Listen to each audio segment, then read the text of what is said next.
Bonjour, 16e épisode des Tips de l'événementiel, une série de vidéos pour vous aider à être plus performant en appel d'offres.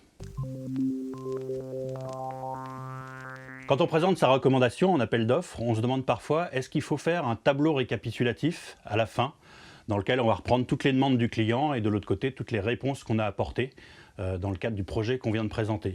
D'abord, est-ce qu'il faut faire ou pas un tableau? Alors évidemment, c'est plus intéressant quand on a une demande qui est complexe, qui est multiple, dans laquelle il y a beaucoup de choses, où il faut entre guillemets cocher beaucoup de cases, que si on est sur une demande très simple, où ça ne se justifie pas forcément de faire un récapitulatif s'il n'y a pas énormément d'éléments dans la reco. Si on est dans le cadre d'un événement un peu complexe comme ça, avec beaucoup de demandes de la part du client qu'il faut satisfaire, c'est intéressant de faire un tableau où effectivement on va reprendre d'un côté dans une colonne toutes ces demandes. Alors ça peut être les messages à faire passer, ça peut être fédérer les équipes, ça va être comment on fait pour que les gens se rencontrent et se connaissent mieux à l'issue de l'événement, ça peut être comment on va démultiplier après l'événement l'information auprès des équipes.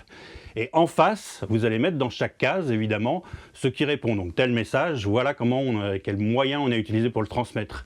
Fédérer les équipes, voilà notre proposition d'icebreaker, de team building. Comment on va démultiplier après, voilà les outils qu'on va mettre en place.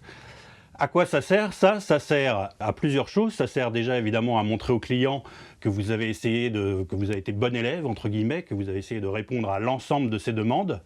Mais ça a deux autres vertus. La première vertu, c'est que ça peut permettre de lisser des points faibles. Forcément, quand on fait une recommandation, il y a des points sur lesquels on est très fort, très créatif, sur lesquels on a 1000 paquets, entre guillemets.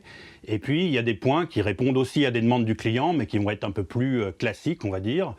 Soit parce qu'on n'a pas eu une idée de génie pour tel ou tel aspect, soit parce que c'est un choix aussi de ne pas avoir des temps forts tout le temps, ou alors on n'a pas le budget pour faire tout ce qu'on souhaiterait faire. Et donc, forcément, il y a ce qui va être perçu comme des points forts de votre recommandation, et puis il y aura des points faibles, ou en tout cas des points moins importants. Dernier avantage de ce tableau récap, c'est que si les agences concurrentes ne font pas ce même tableau, ne le remplissent pas, le client va être amené à se demander « Ah, mais est-ce qu'elles seraient capables, ces agences, de remplir le même tableau?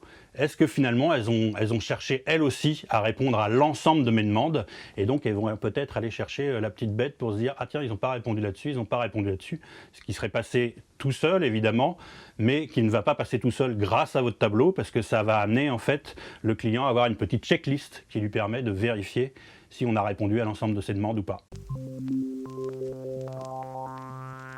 Merci d'avoir suivi cette vidéo. Vous pouvez vous abonner si ce n'est pas déjà fait pour ne pas rater la prochaine. À bientôt.